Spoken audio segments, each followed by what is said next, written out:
अस्सलाम वालेकुम मेरे प्यारे भैन भरावो। हाँ जी सुनाओ जी की हाल चाल है थोड़ा? ठीक ठाक हो? होर सुनाओ तबीयतां है ठीक है वा? मौसम इंजॉय करते पे है, बदल होया होया वा, बारिश का मुकाम है वा। ते अज कुछ ना खाने नूं दोपहर नूं दिल करन दिया सी कि कुछ बनाइए, ते मैं अज बनाउण लगी हैगियां सेवियां। सेवियां विच आलू पाने, शिमला मिर्च पानी हैगी आ, ते ए वाले मटर बहुत ही जबरदस्त ना चावल बनता है। सेवियां बनदियां है जिस तरह भी चावल बनाई दे है ना, आलू मटर पा के उसी तरह बनदियां हैगियां वा, ते साडे बच्चियां नूं बहुत ज़्यादा पसंद हैगियां वा। ते मैं कहा चलो अज दोपहर नूं ना सेवियां बनाते हैं, ते नाले मैं अपने भैन भरावां नूं दिखांदी हैगी आलू मटर शिमला मिर्च पा के सेवियां किस तरह बनाई। घे पाता वा मैं विच, ते घे गर्म हुंदा वा, ते फिर मैं विच प्याज शामिल करदी हाँ। ठीक है जी, अदरक लसन ते हरियां मिर्चां ए कुट लियां हुईयां वा असीं, ते ए मिर्चां लगियां मैं पाण विच 1 चम्मच 2 चम्मच ते 2.5 चम्मच पा ली है। क्यों ना मेरे दोते है ना जिहड़े उन्हां नूं जरा मिर्चां तेज़ पसंद नहीं हैगी, उन्हां दा मूँह सड़न लग पैंदा वा, इस वजह नाल मैं मिर्च ना थोड़ी पाई है। थोड़ी चुटकी एक हल्दी दी भी पा ली हैगी आ, ते ए नमक पाउण लगे हैगे आ 2 चमचियां हो गई वा, ते ए हो गई वा 3 चमचियां। ये भी चावलों तरह ही हुंदा वा भी, बाद चो फिर चैक कर लीदा वा, अगर नमक घट हैगा वा तो थोड़ा जिहा नमक होर विच पा लईदियां। ए देखो साडा घे गर्म हो गया, ते प्याज पाउण लगी आ। बिस्मिल्लाहिर्रहमानिर्रहीम। सेम ये ना बनदियां वा जिस तरह चावल पकाई दे उसी तरह। ए देखो प्याज साडे ब्राउन हो गए आ, ते ए मसाला जिहड़ा मैं पाया होया सी थोड़ा जिहा पानी पा लिया सी, ते विच पाउण लगी आ। बिस्मिल्लाहिर्रहमानिर्रहीम। ए ना ढक्कन बंद कर दीदा वा, इहदे नाल ना मसाले दी खुशबुआं दूर दूर जांदियां। देखो निकल रहा है ना धुआं, ये दूर दूर पूरे महल्ले च मेरे मसाले दियां ना खुशबुआं फैल जांदियां वा। बहुत जबरदस्त खुशबुआं आ रही वा। भुख ते लगी हुई सी, तो ज़्यादा भुख लग गई हैगी। हमेशा जो भी चावल बनावो ना, मसाला पानी विच हर चीज़ पा लो एक बर्तन दे विच पा के ना, ते फिर पानी पा के ते ढक्कन बंद कर दो। ठीक है, ये चावल बनाने हुण वो भी इसी तरह करना वा, सेवियां बनानियां वा ते तां भी इसी तरह करना वा। ठीक है जी, इहनूं चंगी तरह असीं मसाले नूं भुन लेना वा, थोड़ा जिहा होर पानी दा छट्टा ला लेना वा। जो मसाला भुज गया तो समझो भी असीं कोई भी चीज़ बना रहे हैं ना, मसाले ते गल मुकदी हैगी आ। साडा मसाला सही भुजिया वा होवे ते समझो सालन साडा तैयार हैगा, मज़ेदार हैगा। जिस तरह मैं मसाला भुनदी हैगी ना साडे तरीके दे नाल, तुसीं उसी तरह मसाला भुन के हांडी पकाना, सेवियां चावल कोई भी चीज़ पकावो, गोश्त बनावो, हर चीज़ मसाले नूं अच्छे तरीके नाल भुनो, ते सालन बहुत जबरदस्त बनेगा। ते तुहाडियां भी तरीफां होणगियां जिस तरह मेरियां तरीफां हुंदियां वा। अपनी तारीफ आप नहीं करनी चाहिए हैगी, दूसरा तारीफ करे तो फिर मज़ा हैगा वा। ते मैं ये आ भी मैं सिर्फ तुहाडे नाल अपनी गल शेयर करदी पई, पर मेरे महल्ले वाले जिहड़े भी हैगे आ ना वो खांदे आ ते तारीफां करदे हैगे आ। ठीक है जी, ते ए साडा मसाला गया वा भुज, ते ए जेहड़ी शिमला मिर्च ते आलू सी मैं ये विच पाउण लगी आं। बिस्मिल्लाहिर्रहमानिर्रहीम। ए मटर है थोड़े जे, बिस्मिल्लाहिर्रहमानिर्रहीम।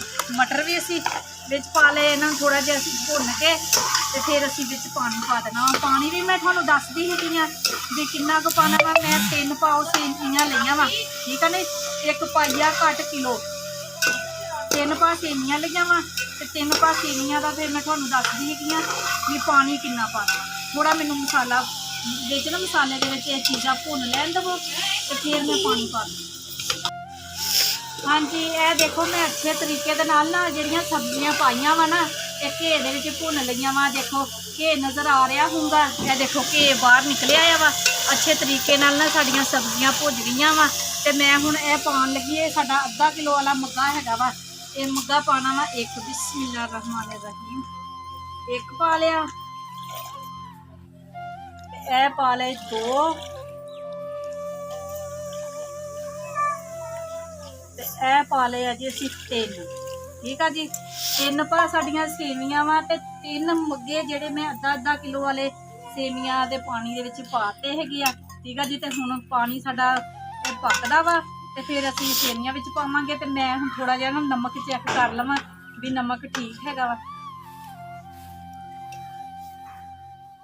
चलो हाँ जी 3 चमचियां मैं मिर्चा नमक दियां पाइयां सी ना ते नमक हजे भी घट हैगा वा ते मैं चमची भर के ना ए देखो नमक दी होर पाती हैगी आ ते फिर मैं दोबारा फिर भी चेक करांगी थोड़ा हजे पानी पक लवे ते फिर मैं चेक करांगी अगर कम होया तो थोड़ा जिहा होर डालना।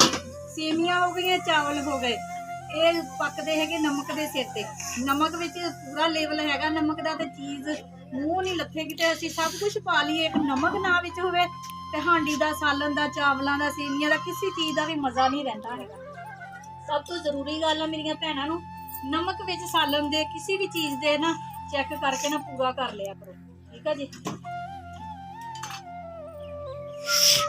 हाँ जी ये देखो जी पानी पकन लग पिया हैगा वा ठीक है जी ते मैं हुण विच शामिल करन लगी हैगियां सेवियां।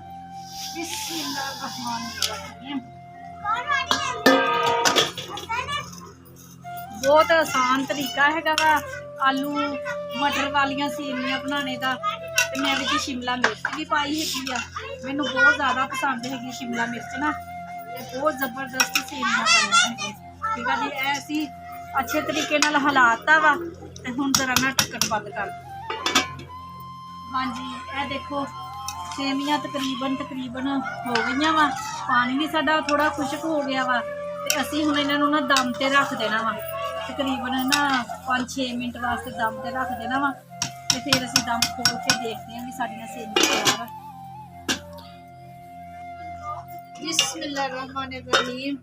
ए देखो जी माशाल्लाह साडियां सेवियां पक के तैयार हो गई वा जबरदस्त ठीक है जी तो मैं हुण प्लेट च तुहानूं कट के दिखानी हाँ। बिस्मिल्लाहिर्रहमानिर्रहीम देखो जी बहुत जबरदस्त सेवियां बनियां हैगियां वा झटपट बन के तैयार हो जांदियां वा 10 मिनटां दे विच ठीक है ना 3-4 मिनट मैं दम ते रखिया वा ते साडियां सेवियां बन के तैयार हो गई वा ते जिहड़ा कोई भैन भरा साडा खाना चाहता हैगा तो साडे घर आके खा सकदा वा ठीक है जी। अगर मेरी वीडियो तुहानूं पसंद आ रही हैगी आ ते लाइक भी करना वा सबसक्राइब भी करना घंटी का बटन दबाना बिल्कुल नहीं भुलना हैगा। वीडियो मेरी एंड तक देखिया करो ठीक है जी। ते आइंदा भी मैं तुहानूं होर चीज़ां बना के दिखाती रहांगी ठीक है जी। अज मैं गजरेला भी बनाना हैगा वा ते मैं वो भी तुहानूं दसांगी भी गजरेला झटपट जल्द तो जल्द किस तरह बनता हैगा बहुत आसान तरीके दे नाल मैं अज गजरेला भी बनाना वा ठीक है जी। अली है इधर आ लो जी पकड़ो